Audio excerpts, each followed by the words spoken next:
today's World Insight. A global energy crisis, rising inflation amid a prolonged pandemic, a bumpy road to recovery with aid from international lenders such as the Asian Infrastructure Investment Bank. The lowdown from Erik Berglof, the AIIB chief economist. Number one strategic priority is to reach by 2025 more than 50% climate finance. And the Russia-Ukraine conflict. Was war always inevitable? Professor John Mearsheimer from the University of Chicago looks at how great power politics between Russia and the West collided in Ukraine.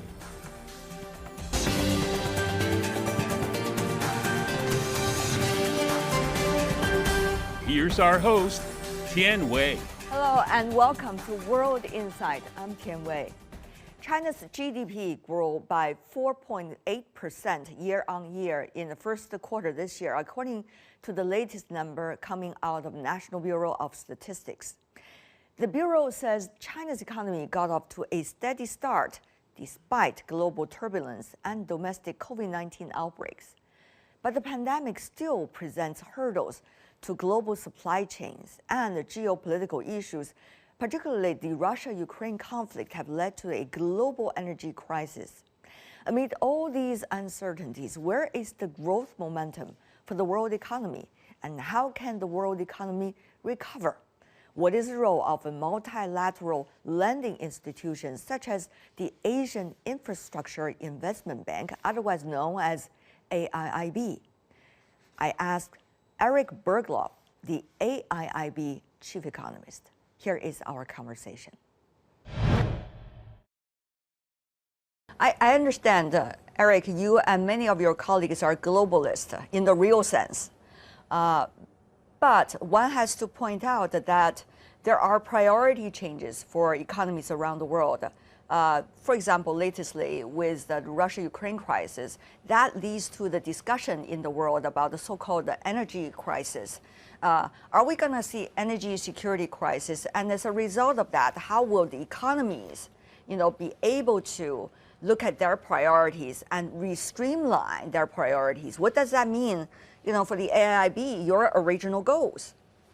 Well, first of all, I would say that this is indeed, as you say, a watershed, I think, in terms of the role of security, so energy security, food security, and also, of course, defense spending. So all this there's a before and after in this regard. And we should remember that this comes at a time when these emerging and developing economies are already suffering from the pandemic or the results, the economic impact. That's right.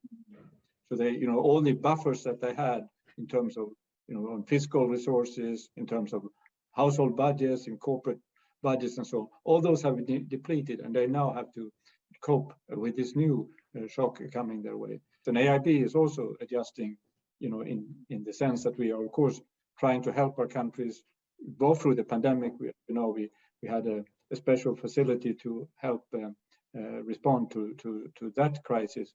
Now we have to look at the new impact that's coming on top of that pandemic impact. And yes, we will definitely have to be, very quick in our response also, because this is a very serious situation.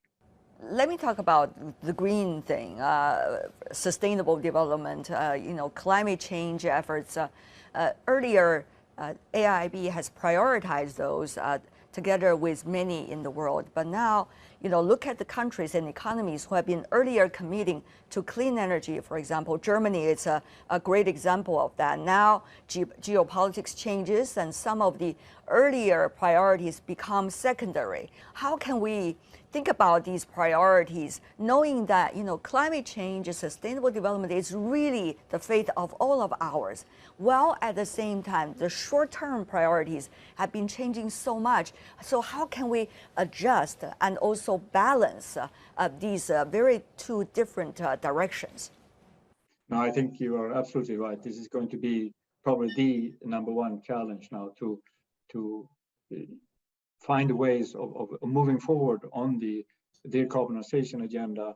Of course, investing in renewables and doing more energy efficiency and so on. But honestly, there will be, and we have seen it already. Look at what happened in the United States, for example. The massive change from a very active climate agenda, a very big shift from the previous administration, and now is focusing on producing as much oil as possible, as much, and exporting as much liquid gas as possible. So yes, I think there are changes. I just want to comment on the military, because it's actually interesting that a lot of the most advanced military has actually been working to become much better at sustainability, and this is a huge issue in the military. To how do you get power? How do you order supply lines and so on? And that's actually a lot of the innovations in renewable energy and so on have come out of this, and a lot of emphasis on energy efficiency and so on have come out of actually military consideration. What about AIIB? Now, how would you, at the time still uncertain, because nobody knows when is the situation that it's likely to set the stage, how would you do your priorities, and how would you fine-tune your efforts? Basically, two things going on. One is, of course, that we need to respond, as I said, both to the pandemic and to these new shock that's coming on top of the pandemic. So that's one thing. And then we have our strategic priorities, where the number one strategic priority is to reach by 2025 50-50, or more than 50% climate finance, and that still is there, and I'm quite confident that we will be able to achieve that. And a lot that we are doing are in that spirit. And I would say again, if we are successful in achieving these targets when it comes to renewables, when it comes to energy efficiency and so on, and that will help with energy security as well. So not necessarily a contradiction here. Just the problem is maybe in the very short term there may be some encouragement to go back in terms of leaving oil and leaving coal and so on. Also about AIIB, I know you're the chief economist and not the chairman of AIIB, but from a chief economist perspective, how do you see the change? For example, AIIB was born at a time when globalization is in the mind of almost everyone. And it's also at a time when emerging economies, developing countries are making huge strides forward. It was born at a very critical historic time. What about now? How do you look at, AIIB, the nature of it, and therefore your plan? Yeah, so as you said, I'm not the president. I'm not the, but I certainly share with my colleagues the belief in the multilateral approach, and that AIIB is very much aspiring to be a state-of-the-art 21st century multilateral institution, and it's built into our DNA, and I think that will not change. But I think what it offers is an opportunity to discuss among all these different parties that are now maybe fighting it out even in the battlefield, but also in various ways in economic sanctions and so on, to actually have discussions among grown-ups and trying to find. That's a great point. That's a great point. We need these institutions more than ever, because the unilateral way or even the bilateral way is not going to be very successful, I think, in solving many of these issues. But of course, it's also a challenge, as you say, for a multilateral institution to try to bring together all these different views and different interests and do it in a constructive way. About the 2025 goals, that is imminent. We are going to see the result of that very soon. In fact, in just a few years, how efficient, how sufficient is AIIB in the short term will pretty much be described by that result. Now, where are we, Erik? So I think we're actually on a good track, but it's of course important to do this in a way that it's not just ticking boxes, but it's also trying to really be innovative and find new ways of of bringing along, the big challenge, I think, for the world now, which is, I think, unfortunately amplified by what's happened with the pandemic and with the war, is that, the emerging and developing world needs to be brought along. And, they have played a relatively small, or in some, particularly for developing countries, a very small role in contributing to the problem that we're facing in the climate space. They have not added all this CO2 that we, the advanced countries and now some of the emerging economies have added. And we must make sure that they're not left behind. And that's, I think, for AIIB is a huge responsibility. And we are the only really multilateral international institution that is owned by majority of emerging developing countries. If you look at the GDP number, the World Bank, IMF put out earlier the predictions, all the numbers are down as a result of the obvious changes in the world. Now, how much do you see countries and economies are still committed to renewing, building high quality infrastructure? I think it is going to be more challenging for sure. And we have to find innovative ways of bringing, new kind of projects, new way of financing, definitely bringing in the private sector. As you know, we also have the objective to have by 2030, 50-50 between private sector and sovereign or government funded projects. And that for us is also extremely important objective, because we won't be able to solve the climate crisis. We won't be able to build a future, pandemic response and so on, and build any kind of infrastructure.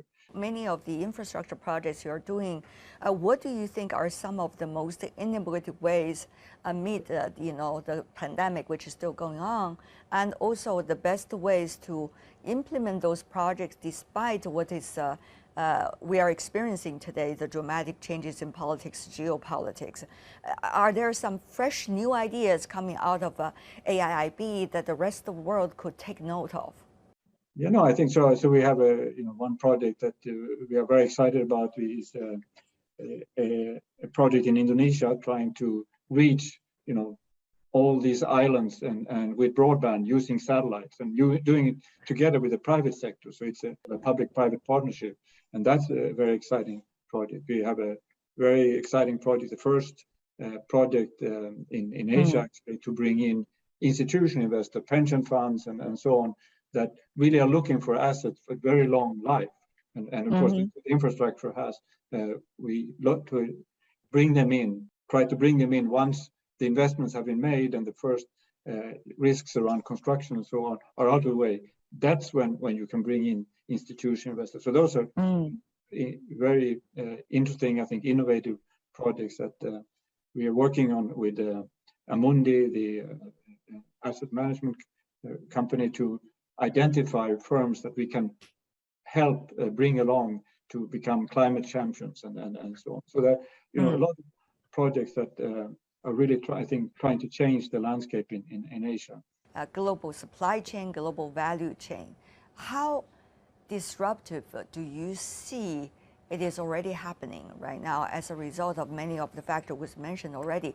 And therefore, do you see there is some successful ways to approach it? How economies should prepare, how to avoid waste during this process? How is AIIB articulating this? Well, if you look over the last 10 years, when it comes to these global value chains, what really has happened is that the emerging and developing world has taken more and more of these global value chains. These value chains have become more and more fragmented, and you need to enter just with a very small part that adds value, and that has become why it has become such an important lever for development, for joining global production.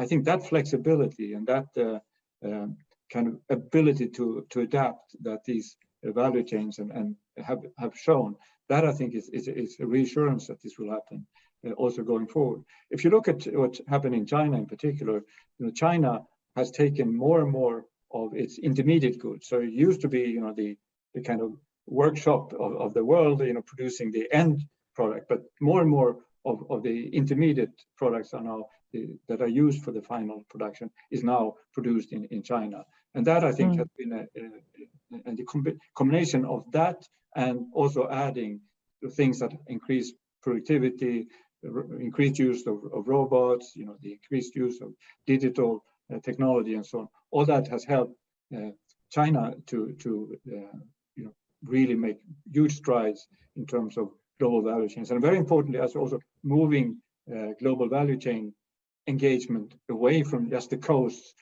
but also inside the country, like Chongqing and Chengdu, and are very important high-tech centers, well connected to global value chains.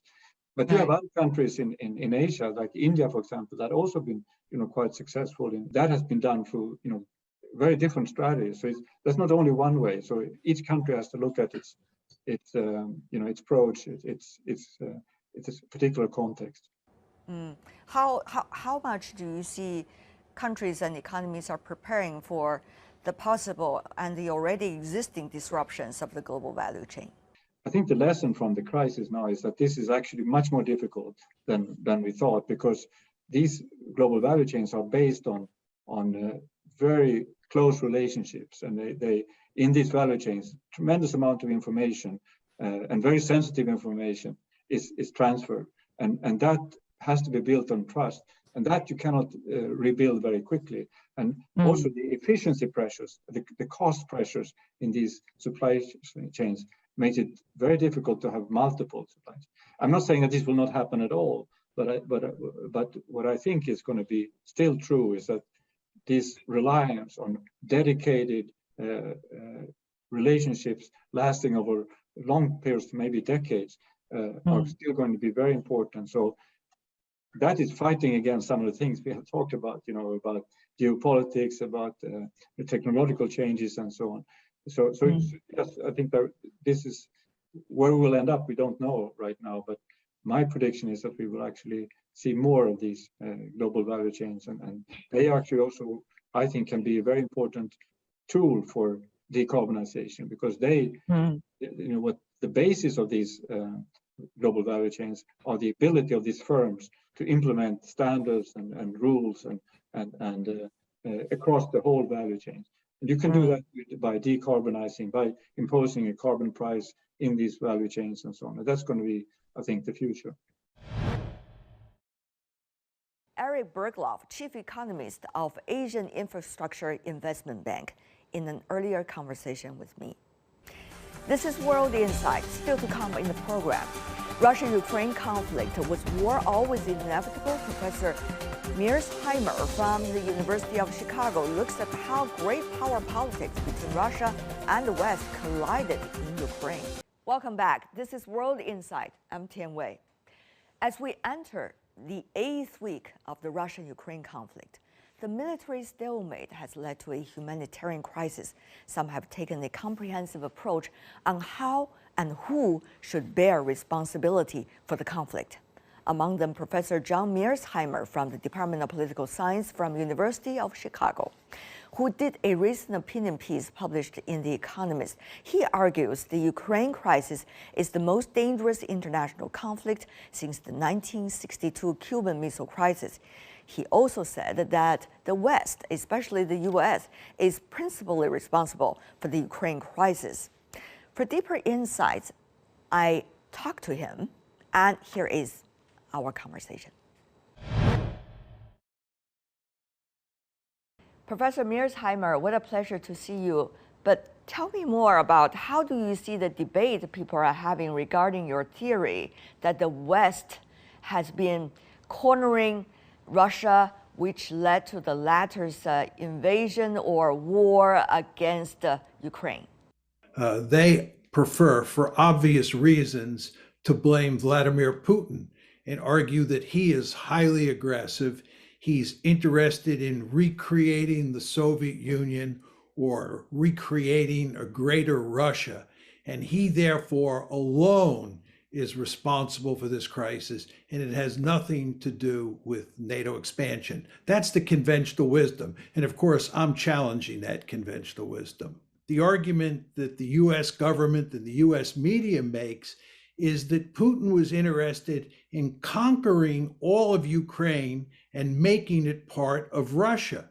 Putin has made it clear he has no interest whatsoever in conquering Ukraine and making it part of Russia. Since the decision was made in April 2008 to make Ukraine a part of NATO, Putin and his advisors have been saying repeatedly that making Ukraine a Western bulwark on Russia's border by bringing it into NATO, bringing it into EU, and making it a liberal democracy that was pro-American was categorically unacceptable to Moscow. They have said it many, many times. And the Americans can choose not to believe it, but it is a fact, in my opinion, and it is the principal reason we now have this war. In this case, what do you think are the actions being taken? Are they strategic or are they moral? Are they strategic and moral? What is your judgment? I think from the Russian point of view, this is a strategic threat. It has nothing to do with morality. The Russians view Ukraine becoming a part of NATO as an existential threat. This is why, going back to April 2008, Putin drew a line in the sand. He said, this is not going to happen. This is a threat to our survival. And everything that has happened since then fits that basic paradigm. So this is not an issue of morality from the Russian point of view. From the American point of view, it's more complicated. The Americans believe, in typical liberal fashion, that Ukraine has the right to choose what foreign policy it wants to pursue. And I would emphasize that word right. Anytime you hear the word right, you're talking about a liberal foreign policy. And going back to April 2008, NATO believed, and in particular the United States believed, that any country that wants to become part of NATO has the right to do that. So we view our policy towards Ukraine in ideological or moral terms.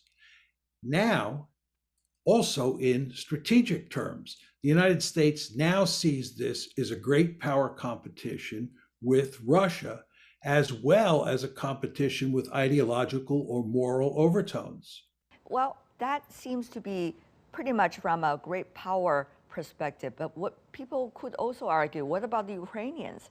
They can have their choices in whether they want to join the NATO or not, they want to join the EU or not. Well, I fully understand why the Ukrainians want to join the West. I understand. I understand why they want to be part of NATO. But the fact is, the Russians find that unacceptable. And the Russians are much more powerful than the Ukrainians, and they will go to great lengths to prevent that from happening.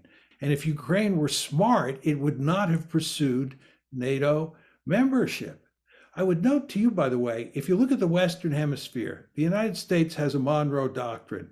The United States does not believe that countries in the Western Hemisphere have a right to have their own foreign policy. During the Cuban Missile Crisis, when I was young, we did not believe that Cuba had the right to invite the Soviets to put missiles in Cuba. The same basic principle that the United States applies in the Western Hemisphere is the one that the Russians are applying vis-a-vis Ukraine. Whether the West's criticism of Russia now in the war against Ukraine, or the United States over the past decades, whether it's Monroe Doctrine or the Bush Doctrine, are mainly exercising the great power it has toward weaker countries, so that one could be able to be satisfied with whatever the country himself wants. So that is the big problem. That's leading to where we are today, the war that is happening right now. At least that's the criticism coming out of the Western capitals. Look, I believe firmly that the United States, after the Cold War ended, was much more powerful than Russia. Remember, the Soviet Union collapses in December 1991, and you get this very weak country called Russia as a remnant state. The United States, because it is much more powerful than Russia, takes advantage of Russia. There's no question about that. The United States pushed too far when it decided to bring Ukraine into NATO, and it all blew up in our face. But if there's a lesson that comes out of this for China and for Russia, it's that you want to make sure you are very powerful so that the United States can't push you around. So you are saying that it is what the world, how the world is run is mainly the rules of the jungle, as you said, the zero-sum game. And everything is being decided by great powers, while those who are not being considered, quote unquote, as great powers will only have to abide by what the great powers set for them. Is that what you're trying to say? I think that that's basically what I'm saying. So is this what you call realism? Yes, this is realism. And as you know, the name of my famous book is The Tragedy of Great Power Politics. I believe this is a tragic situation. I believe it's inevitable, but it's also tragic. And I think the best way to survive in this dog-eat-dog world is to be very powerful. So, Professor, let me ask you a little bit further about how do you see the world after World War II? Look, there's no question that when World War II ended, there were many people who thought that we could create a peaceful world for the foreseeable future. But I will remind you that what happened is we had a Cold War between the United States and the Soviet Union that lasted from roughly 1947 to 1989. It was a brutal conflict. It was run according to the laws of the jungle. That's what the Cold War was all about. John Mearsheimer. And that's all the time we have for today. If you'd like to know more, search World Insight. Check out our YouTube channel. Follow us on Twitter and Facebook. I'm Tian Wei on behalf of my team. Thanks for being with us. Bye now.